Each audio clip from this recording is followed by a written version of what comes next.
வணக்கம் வந்தாச்சுங்க power packed பாட்காஸ்ட்டை பவித்ரா.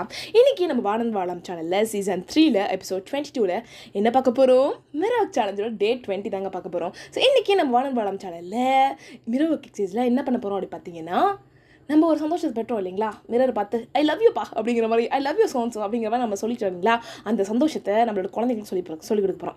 ஸோ இப்போ எனக்கு குழந்தையே இல்லைப்பா, நான் சிங்கிளாக தான்ப்பா இருக்கேன், நான்லாம் ஒரு முரட்டு சிங்கிள்ப்பா, என்கிட்ட போய் குழந்தைங்களை பற்றி பேசுகிறீங்களே, நான் இங்கே போகிறது குழந்தைங்களுக்கு அப்படிங்கிற மாதிரி பட்ட பர்சனாக இருந்தீங்க அப்படின்னா ஒன்றும் பிரச்சனை கிடையாது. உங்களுக்கே நீங்கள் தாராளமாக சொல்லிக்கலாம். அப்படி உங்கள்கிட்ட குழந்தைங்க இருந்தாங்கன்னா இந்த விஷயத்தை நீங்கள் குழந்தைங்கிட்ட ஷேர் பண்ணுங்க. ஓகே, ஸோ இவங்க என்ன சொல்கிறாங்க அப்படி பார்த்தீங்கன்னா, இவங்க ஒரு வெப்சைட் கொடுக்குறாங்க. வெப்சைட்டில் ஒரு லிங்க் அது கொடுத்து இவங்க டெய்லி அஃபர்மேஷன் அப்படிங்கிற மாதிரி, ஜெசிகாஸ் டெய்லி அஃபர்மேஷன் அப்படிங்கிற தலைப்பில் இவங்க ஒரு வீடியோ வச்சுருக்காங்க.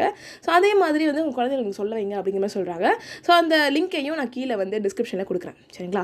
அதுக்கப்புறம் என்ன பண்ண போகிறீங்க அப்படின்னா, உங்கள் குழந்தைய கூட்டிகிட்டு கல்யாண முறை போயிட்டு உங்கள் குழந்தைய இந்த அஃபர்மேஷனாக சொல்கிறாங்க. I love you, I love everything about you, I am great, I am beautiful, I have cool hair, I can dance like TV star அப்படிங்கிற மாதிரி சில அஃபர்மேஷனாக சொல்கிறாங்க. அதாவது நம்மளை பற்றி சொன்னோம் இல்லைங்களா, அதனால நமக்குள்ளே சில மாற்றங்கள் ஏற்பட்டுருக்கும். அதே மாதிரி குழந்தைகளுக்கு மாற்றங்கள் ஏற்படணும். அது மட்டும் இல்லாமல் அவங்க இந்த மாதிரி அஃபர்மேஷனாக சொல்லும் போது அவங்களுக்குள்ள பயங்கரமான கான்ஃபிடன்ஸ் உருவாகும். அண்ட் அவங்க இன்னும் ஹாப்பியான, கான்ஃபிடென்ட்டான, ரொம்ப பாசிட்டிவான பர்சனாக அவங்க வளருவாங்க. அதுக்காக தான் இந்த மாதிரி அஃபர்மேஷனாக சொல்கிறாங்க. இவங்க என்ன சொல்கிறாங்க அப்படி பார்த்தீங்கன்னா, இவங்க ஏன் இந்த அஃபர்மேஷனாக சொல்கிறாங்க அப்படின்னா, இப்போ நம்ம என்ன சொல்கிறது, எனக்கு தேவையான பணம் என்கிட்ட இருக்குது, எனக்கு தேவையான உறவுகள் என்கிட்ட இருக்குது அப்படிங்கிற மாதிரி சொன்னால் குழந்தைகளுக்கு மேபி புரியாமல் இருக்கும். அதனால தான் இவங்க I love everything about you, I love everything about my self, எனக்கு கூலான ஹேர் இருக்குது, என்னால் செம்மையாக டான்ஸ் ஆட முடியும் அப்படிங்கிற மாதிரி அஃபர்மேஷனாக சொல்கிறாங்க. அதனால் அவங்களுக்கு எது ரிலேட்டபிளாக இருக்குமோ, அவங்களுக்கு எது புரியுமோ அந்த மாதிரி அஃபர்மேஷனாக சொல்ல முயற்சி பண்ணுங்கள். அண்ட் நிஜமான சொல்கிறேன், குழந்தைங்களாம் அவ்வளோ அவங்கள லவ் பண்ணுவாங்க. ஆனால் வளர நிறைய ஜட்ஜ்மெண்ட்ஸ், நிறைய தேவையில்லாத வார்த்தைகளை கேட்கும் போதோ, நெகட்டிவான வார்த்தைகளை கேட்கும் போதோ, அந்த படங்கள், அந்த மற்ற தேவையில்லாத நெகட்டிவான விஷயங்களால் அவங்களால இன்ஃப்ளூயன்ஸ் பண்ணும்போது தான் அவங்களோட இது ஆரம்பிக்குது. என்ன சொல்கிறது, செல்ஃப் எஸ்டீம் குறையிறதோ, கான்ஃபிடன்ஸ் லோவாக இருக்குது. நான் குழந்தைங்களாம் பார்த்துருக்கேன். இது எனக்கு தெரிஞ்சு முன்னாடி மிரர் கிக்ஸில் சொல்லியிருக்கேன்னு நினைக்கிறேன். சின்ன குழந்தைங்க கண்ணாடி பண்ணிட்டு அவ்வளோ ரசி அப்படியே பார்த்துக்கிட்டு இருப்பாங்க. அவங்க பார்த்துட்டு இருப்பாங்க. அவ்வளோதான். அவங்களுக்கு எந்த சிந்தனை இருக்கோ சரி இல்லையா சரி, அவங்க கண்ணை பார்ப்பாங்க, அவங்க மூக்கை பார்ப்பாங்க, திடீர்னு கத்துவாங்க, திடீர்னு சிரிப்பாங்க. அது தன்னைத்தானே ரசிக்கிற ஒரு விஷயமா இருக்கும். அண்ட் என்கிட்ட கூட சில வீடியோஸ்லாம் இருக்குது. குழந்தைங்களாம் எப்படி சொல்கிறது, ஒரு குழந்தை ரைம்ஸ் சொல்லும்போது அவள் கண்ணாடியில் பார்த்து அவள் வாய் எப்படி அசையுது, அவள் கண் எப்படி அசையுது அப்படிங்கிறத பார்த்து அவளுக்கு எப்படி இப்படிலாம் பிடிச்சிருக்கோ அப்படிலாம் அவள் வாயோ கண்ணையும் அசி பாடிக்கிட்டு இருக்கா. நான் அவளை பார்த்து வீடியோ எடுத்துகிட்டு இருக்கேன். பட் இவங்க இதை நினச்சிருவாங்களோ இல்லை இவங்க வீடியோ எடுக்கிறாங்களே, நான் இப்படி அசிங்கமாக தெரியணும் அப்படிங்கிற மாதிரிலாம் இல்லாமல், எனக்கு கண்ணாடியை பார்க்கும்போது எனக்கு பிடிச்சிருக்குப்பா, ஜாலியாக இருக்குதுப்பா, நான் இப்படிலாம் அசிச்சு பண்ணுறேன்ப்பா அப்படிங்கிற மாதிரி ரொம்ப ஹாப்பியாக, கான்ஃபிடென்ட்டாக அவங்கள லவ் பண்ணிக்கிட்டே அந்த விஷயத்த பண்ணிக்கிட்டு இருந்தாங்க. ஸோ அப்போ அதை நான் அழகாக வீடியோ எடுத்து பார்க்கும்போது எனக்கு அப்பப்போலாம் அந்த வீடியோ பார்க்கணும், அப்பப்போலாம் இந்த பிள்ளை மாதிரி நம்ம கான்ஃபிடென்ட்டாக இருக்கணும், நம்ம ரசிக்கணும், அதை விட வேறு என்ன உலகத்தில் இருக்கேன் அப்படிங்கிற மாதிரி ஒரு விஷயமா இருக்கும். அதனால தான் எப்பப்போலாம் எனக்கு லோவாக தோணுதோ அப்பப்போலாம் அந்த மாதிரி விஷயங்கள் பார்ப்பேன். ஸோ இந்த மாதிரி விஷயங்கள் உங்களோட பக்கத்தில் இருக்க குட்டி பசங்களை பாருங்கள், அவங்க கண்ணாடியில் எப்படி பார்க்குறாங்க அப்படிங்கிறத ஃபஸ்ட் நோட் பண்ணுங்கள். அதுவே ரொம்ப அழகாக இருக்கும். அண்ட் இந்த மாதிரி அஃபர்மேஷன் அவங்களால இன்க்ளூட் பண்ண முடியும், அவங்களுக்கு சொல்லித்தர முடியும் அப்படின்னு நினச்சிங்கன்னா தாராளமாக சொல்லிக் கொடுங்க. அது பயங்கரமாக உங்களுக்கு ஹெல்ப் ஆகும்.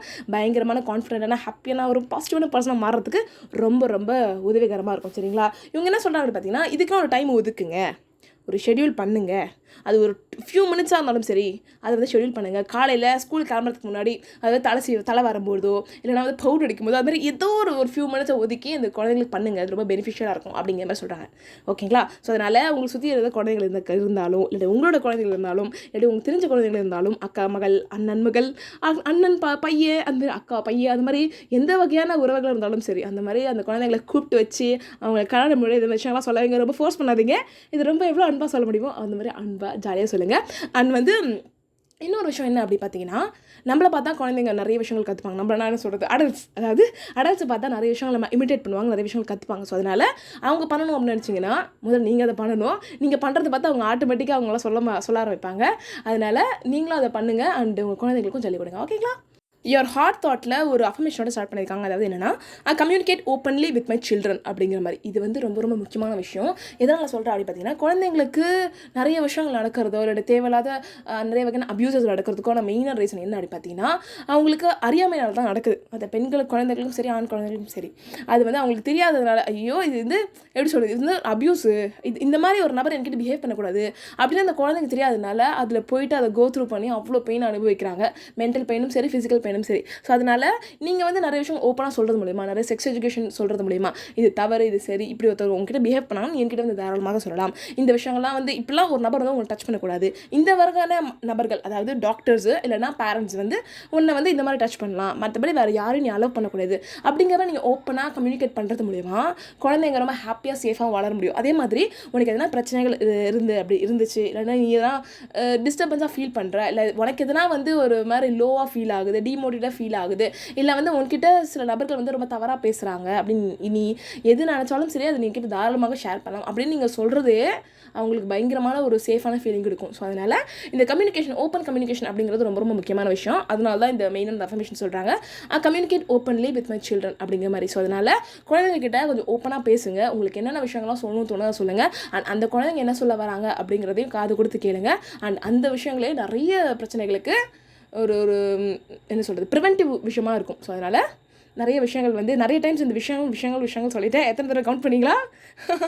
ஸோ அதனால் ஓப்பனாக கம்யூனிகேட் பண்ணுங்கள். அதுவே நிறைய ப்ராப்ளம்ஸ்க்கு சொல்யூஷனாக இருக்கும். ஓகே, ஸோ அந்த ஒரு நோட்டோட நான் அப்படியே இந்த மிரர் ஒர்க் எக்ஸசைஸ் டே 20 அப்படியே நான் முடிக்கிறேன். ஸோ எப்படி போயிட்டுருக்க மிரர் ஒர்க் எக்ஸசைஸ்? ஜாலியாக போயிட்டுருக்கா, ஜம்முன்னு போயிட்டுருக்கா.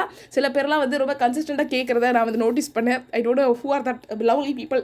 நான் கண்டிப்பாக அது வந்து ஒரு டே 20 முடிச்சதுக்கப்புறமா அதை பற்றி, அந்த ஜேர்னி பற்றி நான் சொல்கிறேன் எப்படி இருந்துச்சு அப்படிங்கிறத. ஸோ உங்களுக்கு தான் மாற்றம் ஏற்படுத்தணும். இது வரைக்கும் நீங்கள் ஸ்டார்ட் பண்ணலாம்னு நினச்சிங்கன்னா உங்களுக்காக நான் சொல்கிற ஒரே விஷயம் தான் வச்சுருக்கேன். ஒரு மாற்றம் ஏற்படுத்தணும், உங்கள் வாழ்க்கையில் நீங்கள் மாறணும், இன்னும் கான்ஃபிடென்ட்டாக இன்னும் ஹாப்பியாக மாறணும்னு நினச்சிங்கன்னா நம்ம கொஞ்சமாச்சும் மாறணும். அதனால் ஒரு மாற்றம் ஏற்படணும்னு நினச்சிங்கன்னா நீங்கள் மாறுங்க. இந்த மிரர் எக்ஸசைஸை ட்ரை பண்ணி பாருங்கள். டே 1 ஸ்டார்ட் பண்ணலாம். இல்லைனா வந்து இப்போது லாஸ்ட் 2 days தான் இருக்குது. இந்த 2 days நீங்கள் ட்ரை பண்ணி அதுக்கப்புறமா டே 1 கூட ஸ்டார்ட் பண்ணலாம். ஒன்றும் பிரச்சனை கிடையாது. கன்சிஸ்டண்ட்டாக பண்ணுங்கள். ஒரு டே 1 வந்து நீங்கள் ஒரு நாளில் முடிக்க முடியல, ஒரு 2 days எனக்கு 3 days சொல்லணும் போல் இருக்குது அப்படின்னு நினச்சிங்கன்னா கூட ஒன்றும் பிரச்சனை கிடையாது. நீங்கள் வந்து ஒரு 2-3 days எடுத்துக்கலாம். நானும் அதுமாரி இடையில ஒரு 2-3 days எடுத்து அதை வந்து but at the end of the எப்படி சொல்கிறது, அந்த at the end of the process அது வந்து நமக்கு சாட்டிஸ்ஃபைடாக இருக்குது அப்படிங்கிற போது அடுத்த ஒரு விஷயத்தை பண்ணலாம். அப்படி இல்லைனா நான் பண்ணுறேன் பட் எனக்கு அது வந்து எனக்கு உடனே அதோட ஃபுல் இம்பாக்ட் தெரியல, பட் ஏதோ ஒரு இம்பாக்ட் தெரியுது அப்படின்னு நினச்சி கூட நீங்கள் நெக்ஸ்ட் டே கூட பண்ணலாம். அதோட உங்கள் சாய்ஸ் தான். இல்லைனா வந்து எனக்கு நான் ஃபுல் 21 days பண்ணிட்டேன், எனக்கு வந்து எஃபெக்டிவாகவே இல்லை, நான் திரும்ப ஃபர்ஸ்ட்லேருந்து நான் பண்ண போகிறேன், இன்னும் நான் அது டீப்பாக பண்ண போகிறேன் அப்படிங்கிற மாதிரி கூட நீங்கள் பண்ணலாம். சரிங்களா? இல்லைனா ஒன்றுமே பிரச்சனை இல்லை, ஒரே ஒரு விஷயத்தை கூட நீங்கள் எடுத்துக்கலாம். ஐ love you, I really love you அப்படின்னு சொல்லி உங்கள் நேமை நீங்கள் மிரரில் பார்க்கும்போதுலாம் நீங்கள் சொல்லலாம். எப்பப்பெல்லாம் ரிஃப்ளெக்ஷன் பார்க்குறீங்களோ சொல்லலாம். எப்பப்பெல்லாம் ஃபோனில் எடுத்து செல்ஃபி கேமரா ஆன் பண்ணுறீங்களோ அப்போலாம் நீங்கள் கூட சொல்லலாம். ஸோ அதனால் எல்லாமே நம்மளோட நம்பிக்கையை பொறுத்து தான் இருக்குது. அண்ட் எல்லாமே நம்மளோட என்ன சொல்கிறது, எண்ணங்கள் பொறுத்து தான் இருக்குது. நான் அதை பண்ணுவேன் அப்படின்னா நீங்கள் பண்ணுவீங்க.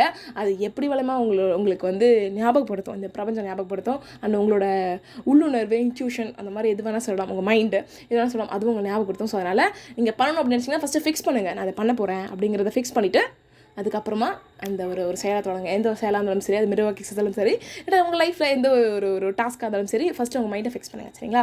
ஸோ அந்த ஒரு நோட்டோட நான் அப்படியே கிளம்புறேன். நன்றி ஃபார் போனால் வராது பொழுதுபோன கிடைக்காது என்று இருக்கும் உங்கள் நேரத்தை என் வார்த்தைகளுடன் செலவிடுறதுக்கு. உங்களோட ஃபீட்பேக்ஸ், உங்களோட சஜஷன்ஸ், உங்களோட டிப்ஸ், உங்களோட டாபிக் சஜஷன்ஸ் எதுவாக இருந்தாலும் நீங்கள் தாராளமாக எனக்கு ஷேர் பண்ணலாம். நீங்கள் ஷேர் பண்ண வேண்டியது என்னோட இன்ஸ்டாகிராம் பேஜான thekarika32th_KRIGA32 அப்படிங்கிற இன்ஸ்டாகிராம் பேஜ். அது மட்டும் இல்லாமல் நம்ம பாட்காஸ்ட்கே இருக்கிற ஒரு இன்ஸ்டாகிராம் பேஜான வானன்பவளம் அப்படிங்கிற இன்ஸ்டாகிராம் பேஜுக்கும் நீங்கள் தாராளமாக ஷேர் பண்ணலாம்.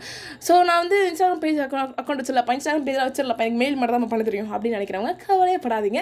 நம்ம பாட்காஸ்ட்லேயே இருக்கிற ஒரு அழகு மெயில் ஐடியான vaananbavalam@gmail.com அப்படிங்கிற மெயில் ஐடிக்கும் நீங்கள் தாராளமாக ஷேர் பண்ணலாம். சரிங்களா? ஸோ அந்த ஒரு நோட்டோட நான் அப்படியே கிளம்புறேன். நான் மனசு பிடிச்ச மனசார செய்யுங்க, நிறைய லவ்வோட, நிறைய காதோட, நிறைய நம்பிக்கையோடு செய்யுங்க அப்படின்னு சொல்லி இந்த எபிசோடை நான் முடிக்கிறேன். இது போன்ற வேற ஒரு அழகான எபிசோடு சந்திக்கும் வரை பேச்சால் வார்த்தைகள் பிரபஞ்சத்தை பளபளப்பாக்கும் பவித்ரா signing off.